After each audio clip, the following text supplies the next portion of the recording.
ಬೆಂಗಳೂರಿನಲ್ಲಿ 3 ಮಕ್ಕಳು ನಾಪತ್ತೆಯಾಗಿದ್ದಾರೆ. ಇದೇ ಅಕ್ಟೋಬರ್ 3ರಂದು ಕಲಾಸಿಪಾಳ್ಯದ ಆರ್ವಿ ರಸ್ತೆಯಿಂದ ಮಕ್ಕಳು ಕಾಣೆಯಾಗಿರುವಂಥದ್ದು. 15 ವರ್ಷ, 5 ವರ್ಷ ಹಾಗೂ 1 ವರ್ಷದ ಮಕ್ಕಳು ನಾಪತ್ತೆಯಾಗಿರುವಂಥದ್ದು.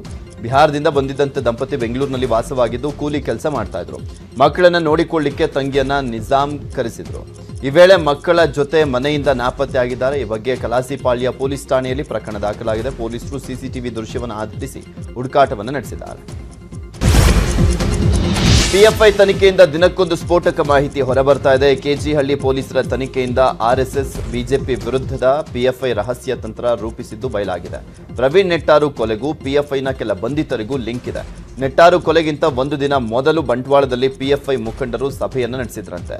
ಈ ಸಭೆಯ ಮಾರನೇ ದಿನವೇ ಪ್ರವೀಣ್ ನೆಟ್ಟಾರು ಕೊಲೆಯಾಗಿದೆ. ಪಿಎಫ್ಐನವರು ಸಭೆ ನಡೆಸಿದ್ದ ರೆಸಾರ್ಟ್, ಹೋಮ್ ಸ್ಟೇ ಮಾಲೀಕರನ್ನ ಪೊಲೀಸರು ವಿಚಾರಣೆ ಮಾಡ್ತಿದ್ದಾರೆ. ಬೀದರ್ನಲ್ಲಿ ಮದ್ರಾಸಾ ಇವರು ಕೋಳಿ ಫಾರ್ಮ್ ಮಾಡಿ ತಿಂಗಳ 2 ಲಕ್ಷ ಸಂಪಾದನೆ ಮಾಡ್ತಾರೆ. ದಿನಕ್ಕೊಂದು 4 ಗಂಟೆ ಎಕ್ಸ್ಟ್ರಾ ಕೆಲಸ. ಅವರಿಂದ ಕಲಿಬೇಕಾ? ಫ್ರೀಡಮ್ ಆಪ್ ಅನ್ನ ಈಗಲೇ ಡೌನ್ಲೋಡ್ ಮಾಡಿ. ಅಕ್ಟೋಬರ್ 5ರಂದು ವಿಜಯದಶಮಿ ಮೆರವಣಿಗೆ ವೇಳೆ ಗಲಾಟೆ ಆಗಿದೆ. ಮೊಹಮ್ಮದ್ ಗವಾನ್ ಮದ್ರಸಾ ಮುಂದೆ ಹಿಂದೂಗಳು ಪೂಜೆ ಮಾಡ್ತಿದ್ರಂತೆ. ಮದ್ರಸಾ ಗೇಟ್ ಮುರಿದು ಒಳನುಗ್ಗಿ ಪೂಜೆ ಮಾಡಿರುವಂತ ಆರೋಪ ಕೇಳಿ ಬರ್ತಾ ಇದೆ. ಮದ್ರಸಾಗೆ ನುಗ್ಗಿದ್ದಂತ 9 ಮಂದಿ ವಿರುದ್ಧ ಬೀದರ್ ನಗರ ಠಾಣೆಯಲ್ಲಿ ಎಫ್ಐಆರ್ ದಾಖಲಾಗಿದೆ. ಇವರಿಗೂ ಪೊಲೀಸರು 4 ಮಂದಿಯನ್ನ ಬಂಧಿಸಿದ್ದಾರೆ. ಇನ್ನು ಮದ್ರಸಾಗೆ ನುಗ್ಗಿದ್ದಕ್ಕೆ ಅಸಾದುದ್ದೀನ್ ಓವೈಸಿ ಟ್ವಿಟರ್ನಲ್ಲಿ ಕಿಡಿಕಾರಿದ್ದಾರೆ. ಇನ್ನು ಮೊಹಮ್ಮದ್ ಗವಾನ ಮಸೀದಿಗೆ ಪೊಲೀಸ್ ಬಿಗಿ ಭದ್ರತೆ ಮಾಡಲಾಗಿದೆ. ಕಲಬುರಗಿಯಲ್ಲಿ ಆಂದೋಲ ಸಿದ್ಧಲಿಂಗ ಸ್ವಾಮೀಜಿ ಮಾತನಾಡಿದ್ದು, ಮೊಹಮ್ಮದ್ ಗವಾನ್ ಯೂನಿವರ್ಸಿಟಿ ಯಾವುದೇ ಧರ್ಮಕ್ಕೆ ಸೀಮಿತವಾದಂಥ ಯೂನಿವರ್ಸಿಟಿ ಅಲ್ಲ, ಎಲ್ರಿಗೂ ಕೂಡ ಮುಕ್ತವಾಗಿ ಪ್ರವೇಶಕ್ಕೆ ಅನುಮತಿ ಇದೆ ಅಂತ ಹೇಳಿದರು. ಮುಸ್ಲಿಮರು ನಮ್ಮ ಮಸೀದಿ ಒಳಗಡೆ ಹಿಂದೂಗಳು ಬರಬಾರ್ದು ಅನ್ನುವಂತಹ ಅಡ್ಡಿಯನ್ನ ಒಡ್ಡಿ ನಮ್ಮ ಸಂಪ್ರದಾಯಕ್ಕೆ, ನಮ್ಮ ಪೂಜೆಗೆ ವಿರೋಧವನ್ನ ವ್ಯಕ್ತಪಡಿಸಿದ್ದಾರೆ.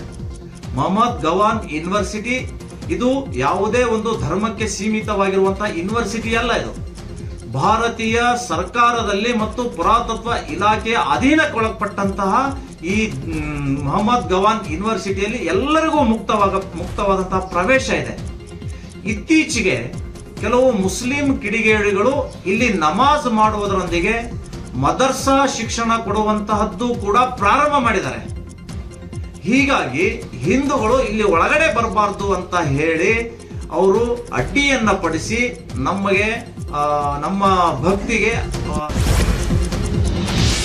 ದೆಹಲಿಯಲ್ಲಿ ನಿನ್ನೆ ನಡೆದಂತ ಸಾಮೂಹಿಕ ಮತಾಂತರ ಕಾರ್ಯಕ್ರಮ ವಿವಾದಕ್ಕೆ ಕಾರಣವಾಗಿದೆ. ದಲಿತ ಸಮುದಾಯದ ಸಾವಿರಾರು ಜನ ಬೌದ್ಧ ಧರ್ಮಕ್ಕೆ ಮತಾಂತರ ಆಗಿದ್ದಾರೆ. ಈ ಮತಾಂತರ ಕಾರ್ಯಕ್ರಮದಲ್ಲಿ ದೆಹಲಿ ಆಮ್ ಆದ್ಮಿ ಸರ್ಕಾರದ ಸಚಿವ ರಾಜೇಂದ್ರ ಪಾಲ್ ಗೌತಮ್ ಕೂಡ ಪಾಲ್ಗೊಂಡಿದ್ದಾರೆ. ಮತಾಂತರದ ವೇಳೆ ಎಂದಿಗೂ ಬ್ರಹ್ಮ, ವಿಷ್ಣು, ಮಹೇಶ್ವರ, ರಾಮಕೃಷ್ಣರನ್ನ ಪೂಜಿಸಲ್ಲ ಎಂದು ಪ್ರತಿಜ್ಞೆ ಮಾಡಿಸಿದ್ದಾರೆ. ಅಲ್ಲದೆ ಹಿಂದೂ ಧರ್ಮ ಅನ್ನೋದು ನರಕ, ಅದರಿಂದ ಹೊರಬನ್ನಿ ಅಂತ ಪ್ರಚೋದನೆಯನ್ನ ಕೂಡ ನೀಡಲಾಗಿದೆ. ದೆಹಲಿ ಸರ್ಕಾರವೇ ಮತಾಂತರ ಕಾರ್ಯಕ್ರಮ ಮಾಡಿದ್ದು ಆಪ್ ಹಿಂದೂ ವಿರೋಧಿ ಅಂತ ಬಿಜೆಪಿ ಕಿಡಿಕಾರಿದೆ. ಮತಾಂತರ ಕಾರ್ಯಕ್ರಮ ನಡೆಸಿದಂತ ಸಚಿವರನ್ನ ಶಿಕ್ಷಿಸಬೇಕು, ಮಂತ್ರಿ ಸ್ಥಾನದಿಂದ ವಜಾಗೊಳಿಸಬೇಕು ಅಂತ ಬಿಜೆಪಿ ನಾಯಕರು ಒತ್ತಾಯಿಸಿದ್ದಾರೆ.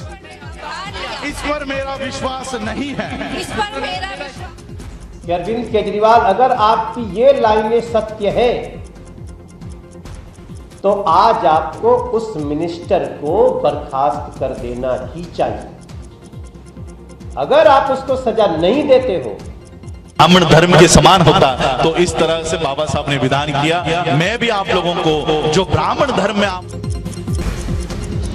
ಗುಜರಾತ್ ಮತ್ತು ಮುಂಬೈನಲ್ಲಿ ಎನ್ಸಿಬಿ ಅಧಿಕಾರಿಗಳು ಡ್ರಗ್ ದಂಧೆ ಜಾಲವನ್ನು ಭೇದಿಸಿದ್ದಾರೆ. ಸುಮಾರು 120 ಕೋಟಿ ಮೌಲ್ಯದ 60 ಕೆಜಿ ಮೆಗೆಡ್ರೋನ್ ಡ್ರಗ್ಸ್ ವಶಪಡಿಸಿಕೊಂಡಿದ್ದಾರೆ. ಡ್ರಗ್ಸ್ ಸಾಗಿಸ್ತಾ ಇದ್ದಂತ ಆರೋಪದ ಮೇಲೆ ಏರ್ ಇಂಡಿಯಾದ ನಿವೃತ್ತ ಪೈಲಟ್ ಸೇರಿದಂತೆ 6 ಮಂದಿಯನ್ನ ಎನ್ಸಿಬಿ ಅಧಿಕಾರಿಗಳು ಬಂಧಿಸಿದ್ದಾರೆ. ಜ್ಞಾನವ್ಯಾಪಿ ಮಸೀದಿಯಲ್ಲಿ ಶಿವಲಿಂಗ ಪತ್ತೆ ಪ್ರಕರಣಕ್ಕೆ ಸಂಬಂಧಪಟ್ಟಂತೆ ಕಾರ್ಬನ್ ಡೇಟಿಂಗ್ ಕೋರಿ ಹಿಂದೂ ಮುಖಂಡರು ಸಲ್ಲಿಸಿದಂತ ಮನವಿಯ ವಿಚಾರಣೆಯನ್ನು ವಾರಣಾಸಿಯ ಕೋರ್ಟ್ ಅಕ್ಟೋಬರ್ 11ಕ್ಕೆ ಮುಂದೂಡಿಕೆ ಮಾಡಿದೆ. ಜುಮಾನ್ ಇಸ್ಲಾಮಿಯಾ ಮಸೀದಿ ಸಮಿತಿಯ ವಾದವನ್ನು ಆಲಿಸಿದಂತ ನಂತರ ಜಿಲ್ಲಾ ನ್ಯಾಯಾಧೀಶರು ಅಕ್ಟೋಬರ್ 11ರಂದು ಅರ್ಜಿಯ ಆದೇಶವನ್ನು ಪ್ರಕಟಿಸುವಂತ ಸಾಧ್ಯತೆ ಇದೆ. ಡಿಕೆ ಬ್ರದರ್ಸ್ಗೆ ಇಡಿ ಸಂಕಷ್ಟ ಎದುರಾಗಿತ್ತು. ಕೆಪಿಸಿಸಿ ಅಧ್ಯಕ್ಷ ಡಿಕೆ ಶಿವಕುಮಾರ್, ಸಂಸದ ಡಿಕೆ ಸುರೇಶ್ ಇಡಿ ವಿಚಾರಣೆಗೆ ಹಾಜರಾಗಿದ್ರು. ಆ ಒಂದು ವಿಚಾರಣೆ ಅಂತ್ಯವಾಗಿದೆ. ದೆಹಲಿಯ ಇಡಿ ಕಚೇರಿಯಲ್ಲಿ ನ್ಯಾಷನಲ್ ಹೆರಾಲ್ಡ್ ಕೇಸ್ಗೆ ಸಂಬಂಧಪಟ್ಟಂತೆ ವಿಚಾರಣೆ ಮಾಡಲಾಯಿತು. ಸುಮಾರು 6.5 ಗಂಟೆಗಳ ಕಾಲ ವಿಚಾರಣೆಯನ್ನು ಮಾಡಲಾಗಿದೆ. ವಿಚಾರಣೆ ಬಳಿಕ ಡಿಕೆಶಿ ಮಾತನಾಡಿದರು. ಇಬ್ಬರಿಗೂ ಪ್ರತ್ಯೇಕವಾಗಿ ಅಧಿಕಾರಿಗಳಿಂದ ವಿಚಾರಣೆ ನಡೆದಿದೆ. ನ್ಯಾಷನಲ್ ಹೆರಾಲ್ಡ್ ಪ್ರಕರಣಕ್ಕೆ ಸಂಬಂಧಪಟ್ಟಂತೆ ದೇಣಿಗೆ ಕುರಿತು ಇಡಿ ಅಧಿಕಾರಿಗಳು ಪ್ರಶ್ನೆ ಮೇಲೆ ಪ್ರಶ್ನೆಗಳನ್ನು ಕೇಳಿದರು ಅಂತ ಹೇಳಿದರು. On the payments made by us to Young India, there was a lot of questions, lot of information, including me, my family members, my institution, and I had not carried all those papers. I have agreed that I will send them through mail as early as possible. But one thing, I requested for a time earlier, but they summoned today itself to come. But I don't know why such a delay. They asked me to wait for till all the procedures are over. So, but I think I don't want to comment much things. What all has been questioned, what was the discussion, I don't want to reveal those issues. No, they have asked me. Today is over, but I have to furnish them lot of information. Is the questioning over for today? Is the questioning over for today, sir? For today it is over. I have to submit the information. I have taken time to submit. Bharat Jodo ನಡುವೆ DK ಬ್ರದರ್ಸ್ಗೆ ಇಡಿ ವಿಚಾರಣೆ ಬಿಸಿ ತಟ್ಟಿದೆ. ಕನಕಪುರದ ನಿವಾಸದಲ್ಲಿ 2 ದಿನದ ಹಿಂದೆ ಖಾಸಗಿ ಸಭೆಯಲ್ಲಿ ಡಿಕೆಶಿ ಭಾವನಾತ್ಮಕವಾಗಿ ಮಾತನಾಡಿರುವಂತಹ ಒಂದು video viral ಆಗಿದೆ. ನನಗೀಗ 60 ವರ್ಷ ಮುಗಿದು 61ಕ್ಕೆ ಕಾಲಿಟ್ಟಿದೆ. ಇನ್ನೊಂದು 8ರಿಂದ 10 ವರ್ಷಗಳ ಕಾಲ ರಾಜಕೀಯ ಮಾಡಬಹುದಷ್ಟೇ. ಈ ನಡುವೆ ನನ್ನ ವಿರುದ್ಧ ಇಡಿ ಸೇರಿ ಹಲವು ಕೇಸ್ಗಳಿದಾವೆ. ನಾನು ಈವರೆಗೂ ಯಾವುದೇ ಭ್ರಷ್ಟಾಚಾರ ಮಾಡಿಲ್ಲ. ನನಗೆ ದೇವರು ಕೊಟ್ಟಿರುವಂತದ್ದೇ ಸಾಕು ಅಂತ ಡಿಕೆಶಿ ಎಮೋಷನಲಿ ಮಾತನಾಡಿದ್ದಾರೆ. ಬಟ್ ನೀವು ನಾನು ಏನ್ ಮಾಡಬೇಕು ಆಸ್ ಎನ್ MLA ಏನ್ ಮಾಡಬೇಕು? ನನಗೆ ನಾನು ಮೋಸ ಮಾಡ್ಕೊಂಡಾಗ್ತದೆ. 20 ವರ್ಷ ನೋಡಿದೀನಿ, 25 ವರ್ಷ ನೋಡಿದೀನಿ. ಚೇಂಜ್ ಬೇಕು. ಈಗ ನನಗೆ ಇರೋಂಥ ಸಿಸ್ಟಮ್ ಅಲ್ಲಿ ನನಗೆ ನಂಬಿಕೆ ಇಲ್ಲ. ನಾನು ಈಗ ಏನಾದ್ರು ಬದಲಾವಣೆ ಮಾಡಕ್ ಆಗ್ಲಿಲ್ಲ ಅಂತ ನಾವು ಜಾಸ್ತಿ ದಿನ ಪಾಲಿಟಿಕ್ಸ್ ಅಲ್ಲಿ ಇನ್ ಮ್ಯಾಕ್ಸಿಮಮ್ ಒಂದು ನನಗೂ ಆಯ್ತು 60 ವರ್ಷ ಆಯ್ತು. 61ನೇ ವರ್ಷಕ್ಕೆ ಕಾಲಿಟ್ಟಿದೆ. ಎಷ್ಟು ವರ್ಷ ಪಾಲಿಟಿಕ್ಸ್ ಮಾಡಬೇಕು? 8 ವರ್ಷ ಪಾಲಿಟಿಕ್ಸ್ ಮಾಡಬೇಕು. ಮ್ಯಾಕ್ಸಿಮಮ್ 70 ವರ್ಷದಲ್ಲೂ ಪಾಲಿಟಿಕ್ಸ್. ಅಷ್ಟರೊಳಗೆ ಏನಾದ್ರು ನಾವೇನಾದ್ರು ಚೇಂಜ್ ಮಾಡಿಲ್ಲ ನನ್ನ. ಧಾರವಾಡದ ನಗರದ ಸೂಪರ್ ಮಾರುಕಟ್ಟೆಯಲ್ಲಿ ಫುಟ್ಪಾತ್ ತೆರವು ಕಾರ್ಯಾಚರಣೆ ನಡೆಯಿತು. ಪಾಲಿಕೆ ಅಧಿಕಾರಿಗಳ ನೇತೃತ್ವದಲ್ಲಿ ಫುಟ್ಪಾತ್ನಲ್ಲಿದ್ದಂಥ ಅಕ್ರಮ ಅಂಗಡಿಗಳನ್ನು ತೆರವುಗೊಳಿಸಲಾಯಿತು. ಕಳೆದ ಹಲವು ವರ್ಷಗಳಿಂದ ಪಾಲಿಕೆ ಜಾಗದಲ್ಲಿ ಅಂಗಡಿಗಳಿದ್ವು. ರಸ್ತೆ ಸಂಚಾರಕ್ಕೆ ತೊಂದರೆ ಆಗಿತ್ತು. ಹೀಗಾಗಿ JCB ಮೂಲಕ ಅಕ್ರಮ ಅಂಗಡಿಗಳನ್ನು ತೆರವುಗೊಳಿಸಲಾಯಿತು. ಚಾಮರಾಜನಗರ ಜಿಲ್ಲೆ ಬಂಡೀಪುರ ಹುಲಿ ರಕ್ಷಿತಾರಣ್ಯದಲ್ಲಿ ಪ್ರವಾಸಿಗರು ಮೋಜು ಮಸ್ತಿ ನಡೆಸಿರುವಂಥದ್ದು ಬೆಳಕಿಗೆ ಬಂದಿದೆ. ಗೋಪಾಲಸ್ವಾಮಿ ಬೆಟ್ಟ ವಲಯದ ಹಿರೇಕೆರೆಯಲ್ಲಿ ಪ್ರವಾಸಿಗರು ಮೋಜು ಮಸ್ತಿ ನಡೆಸಿದಂಥ ವಿಡಿಯೋ ಮತ್ತು ಫೋಟೋಗಳು ಸಾಮಾಜಿಕ ಜಾಲತಾಣಗಳಲ್ಲಿ ವೈರಲ್ ಆಗಿದೆ. ಇನ್ನು ಅರಣ್ಯ ಇಲಾಖೆಯ ನಿರ್ಲಕ್ಷ್ಯಕ್ಕೆ ಸಾರ್ವಜನಿಕರು ಕಿಡಿಕಾರಿದ್ದಾರೆ. ಇದು ಸಿಎಂ ಬೊಮ್ಮಾಯಿ ನೇತೃತ್ವದಲ್ಲಿ ಸರ್ವಪಕ್ಷ ಸಭೆ ನಡೆಯಿತು. ಎಸ್ಟಿಗೆ ಮೀಸಲಾತಿ ನೀಡುವ ಬಗ್ಗೆ ಸಭೆಯಲ್ಲಿ ಚರ್ಚೆ ಆಯಿತು. ಅಲ್ಲದೆ ನ್ಯಾಯಮೂರ್ತಿ ನಾಗಮೋಹನ್ ದಾಸ್ ನೇತೃತ್ವದ ಸಮಿತಿ ವರದಿಯ ವಿಸ್ತೃತ ಚರ್ಚೆ ನಡೆಸಲಾಯಿತು. ಸಭೆ ಬಳಿಕ ಮಾತನಾಡಿದಂಥ ಸಿಎಂ ಬೊಮ್ಮಾಯಿ ಎಸ್ಟಿಗೆ ಶೇಕಡ 7ಕ್ಕೆ ಮೀಸಲಾತಿ ಹೆಚ್ಚಳ ಮಾಡ್ತೇನೆ, ಹಾಗೇನೆ SCಗೆ ಶೇಕಡ 17ಕ್ಕೆ ಏರಿಕೆ ಮಾಡ್ತೇವೆ ಅಂತ ಹೇಳಿದ್ದಾರೆ. ಸರ್ವಪಕ್ಷ ಸಭೆಗೆ ಹೋಗಿದ್ದಂಥ ನಾಯಕರು ಮಾತನಾಡಿದ್ದಾರೆ. ಈ ನಡುವೆ ಪ್ರಸನ್ನಾನಂದಪುರಿ ಶ್ರೀಗಳು ಮಾತನಾಡಿದ್ದು ಸರ್ಕಾರದ ಮೇಲೆ ನಮಗೆ ವಿಶ್ವಾಸ ಇದೆ ಅಂತ ಹೇಳಿದರು. ನಾಗಮೋಹನ್ ದಾಸ್ ಅವರು ರೆಕಮೆಂಡೇಶನ್ ಮಾಡಿದ್ದಾರೆ. SC ಸಮುದಾಯದ 15ರಿಂದ 17% ಹೆಚ್ಚಿಗೆ ಮಾಡಬೇಕು, ST ಸಮುದಾಯವನ್ನು 3ರಿಂದ 7ಕ್ಕೆ ಹೆಚ್ಚಿಗೆ ಮಾಡಬೇಕು ಅಂತ ಅದನ್ನು ಸರ್ವಪಕ್ಷ ಸಭೆಯಲ್ಲಿ ಚರ್ಚೆಯಾಗಿ ಇವತ್ತು ಒಪ್ಪಿಗೆ ಆಗಿದೆ. ಇದರ ಪೂರ್ವದಲ್ಲಿ ನಮ್ಮ ಪಕ್ಷದಲ್ಲೂ ಕೂಡ ಚರ್ಚೆ ಆಯಿತು. ಮತ್ತು ಕೋರ್ ಕಮಿಟಿ ಇವತ್ತು ಬೆಳಗ್ಗೆ ಸೇರಿ ಚರ್ಚೆ ಮಾಡಿ ಈ ಸಾಮಾಜಿಕ ನ್ಯಾಯದಲ್ಲಿ ನಮ್ಮ ಬದ್ಧತೆಯ ಮುಂದುವರಿಸಬೇಕು ಮತ್ತು ಇದನ್ನು SC STಗೆ ಹೆಚ್ಚಿನ ಮೀಸಲಾತಿ ಕೊಡೋದಕ್ಕೆ ನಾವು ಕ್ರಮಗಳನ್ನು ತೆಗೆದುಕೋಬೇಕು ಮತ್ತು ಇದನ್ನು ಅನುಷ್ಠಾನ ಮಾಡೋದಕ್ಕೆ ನಮ್ಮ ಸರ್ಕಾರ ಮುಂದಾಗಿದೆ. ನಾಳೆನೇ ಕ್ಯಾಬಿನೆಟನ್ನು ಕರಿತಾ ಇದ್ದೀನಿ. ಕ್ಯಾಬಿನೆಟ್ನಲ್ಲಿ ನಾಗಮೋಹನ್ ದಾಸ್ ಸಮಿತಿಯ ಎಲ್ಲ ವಿಚಾರಗಳನ್ನು ನಾಗಮೋಹನ್ ದಾಸ್ ಅವರು ಈ ಟರ್ಮ್ಸ್ ಆಫ್ ರೆಫರೆನ್ಸ್ ಇದೆಯಲ್ಲ, ಅವ್ರ ಟರ್ಮ್ಸ್ ಆಫ್ ಮೊದಲನೇ ಟರ್ಮ್ಸ್ ಆಫ್ ರೆಫರೆನ್ಸು SCಗಳಿಗೆ 15ರಿಂದ 17 ಮಾಡಬೇಕು. ಪರಿಶಿಷ್ಟ ಜಾತಿಯವರಿಗೆ, ಪರಿಶಿಷ್ಟ ವರ್ಗದವರಿಗೆ 3ರಿಂದ 7% ಮಾಡಬೇಕು. ಅಂತ ಹೇಳಿದ್ದಾರೆ. ಇದನ್ನ ಹೇಳಿ ಇದನ್ನ 9th ಶೆಡ್ಯೂಲ್ನಲ್ಲಿ ಇವ್ರಿಗೆ ಪ್ರೊಟೆಕ್ಷನ್ ಸಿಗ್ಬೇಕಂದ್ರೆ, ಸೇಫ್ ಗಾರ್ಡ್ ಆಗಬೇಕಂದ್ರೆ 9th ಶೆಡ್ಯೂಲ್ನಲ್ಲಿ ಕೂಡ ಸೇರಿಸಲಿಕ್ಕೆ ಕೇಂದ್ರ ಸರ್ಕಾರ ಕ್ರಮ ತಗೊಳ್ಳಿಕ್ಕೆ ಒತ್ತಾಯ ಮಾಡಬೇಕು ರಾಜ್ಯ ಸರ್ಕಾರ. In the mean while Valmiki ಸಮುದಾಯಕ್ಕೆ 3-7% ಮೀಸಲಾತಿ ಕೊಡುವಂಥ ವಿಚಾರದಲ್ಲಿ ಸರ್ಕಾರ ಇನ್ ಪ್ರಿನ್ಸಿಪಲ್ಡ್ ಆಗಿ ಒಪ್ಪಿಗೆ ಕೊಡುವಂಥ ಕೆಲಸ ಮಾಡಿದೆ. ಹಂಗಾಗಿ ಮುಂದಕ್ಕೆ ಅದು ಕ್ಯಾಬಿನೆಟ್ ತೊಗೊಂಡೋಗಿ ಅನುಷ್ಠಾನ ಮಾಡಬೇಕು ಅನ್ನೋಂಥ ವಿಚಾರ ಬಂದಂಥ ಟೈಮಲ್ಲಿ ಆಲ್ರೆಡಿ ಎಲ್ಲ ರೀತಿಯಲ್ಲೂ ಕೂಡ ಸರ್ವ ಪಕ್ಷಗಳ ನಾಯಕರೆಲ್ಲರಿಗೂ ಒಪ್ಪಿ ನಮ್ಮೆಲ್ಲ ಶಾಸಕರು ಸೇರಿ ಒಟ್ಟಾರೆಯಾಗಿ ಎಲ್ಲರೂ ಅಭಿಪ್ರಾಯಕ್ಕೆ ಮೀಸಲಾತಿ ಕೊಡುವಂಥ ವಿಚಾರದಲ್ಲಿ ಆಲ್ರೆಡಿ ಸರ್ಕಾರ ಒಪ್ಪುವಂಥ ಕೆಲಸ ಕೂಡ ಮಾಡಿರೋ ಕಾರಣ ಪರಮ ಪೂಜ್ಯರನ್ನ ನಾನು ವಿನಂತಿ. ನಿವೃತ್ತ ನ್ಯಾಯಮೂರ್ತಿ ನಾಗಮೋಹನ್ ದಾಸ್ ವರದಿ ಜಾರಿಗಾಗಿ ಈ ವರದಿಯನ್ನು ಅನುಷ್ಠಾನಗೊಳಿಸಬೇಕು, ಜಾರಿಗೊಳಿಸಬೇಕು ಅಂಥೇಳಿ ಅಹೋರಾತ್ರಿ ದಂಡಿ ಸತ್ಯಾಗ್ರಹ ಮುಂದುವರಿತಾ ಇದೆ. ಈ ದಿವಸ ಸರ್ವಪಕ್ಷ ಸಭೆ ನಡೀತಾ ಇದೆ. ಬಹುತೇಕ ನಮಗೆ ವಿಶ್ವಾಸ ಇದೆ, ನಂಬಿಕೆ ಇದೆ, ಶಿಕ್ಷಣ ಮತ್ತು ಉದ್ಯೋಗದಲ್ಲಿ ಅನ್ಯಾಯ. ಬೆಂಗಳೂರಿನಲ್ಲಿ ರಾಜ್ಯ ಬಿಜೆಪಿ ಕಾರ್ಯಕಾರಿಣಿ ಸಭೆ ನಡೀತಾ ಇದೆ. ಸಭೆಯಲ್ಲಿ ಮುಂದಿನ ಎಲೆಕ್ಷನ್ ಗೆಲ್ಲುವಂಥದ್ರ ಬಗ್ಗೆ ಭಾರಿ ಚರ್ಚೆ ನಡೆದಿದೆ. ಮುಂದಿನ ವಿಧಾನಸಭೆ ಚುನಾವಣೆಯಲ್ಲಿ 140 ಸೀಟು ಗೆಲ್ಲುವಂಥದ್ರ ಬಗ್ಗೆ ಚರ್ಚೆ ನಡೆದಿದೆ. ಎಲ್ಲರೂ ಒಗ್ಗಟ್ಟಾಗಿ ಶ್ರಮಪಟ್ಟು ಪಕ್ಷವನ್ನು ಬೆಳೆಸಿ ಇನ್ನಷ್ಟು ಹೆಚ್ಚಿನ ಸೀಟನ್ನು ಗೆದ್ದು ಮತ್ತೆ ಅಧಿಕಾರಕ್ಕೆ ಬರುವಂಥದ್ರ ಬಗ್ಗೆ ಗಂಭೀರ ಚರ್ಚೆ ನಡೆದಿದೆ. ಪಕ್ಷದ ನಾಯಕರು ಹಾಗೂ ಕಾರ್ಯಕರ್ತರಿಗೆ ಸಿಎಂ ಹಾಗೂ ಮಾಜಿ ಸಿಎಂ ಬಿಎಸ್ವೈ ಹಾಗೂ ಪಕ್ಷದ ರಾಜ್ಯಾಧ್ಯಕ್ಷ ನಳಿನ್ ಕುಮಾರ್ ಕಟೀಲ್ ಕರೆಯನ್ನು ಕೊಟ್ಟರು.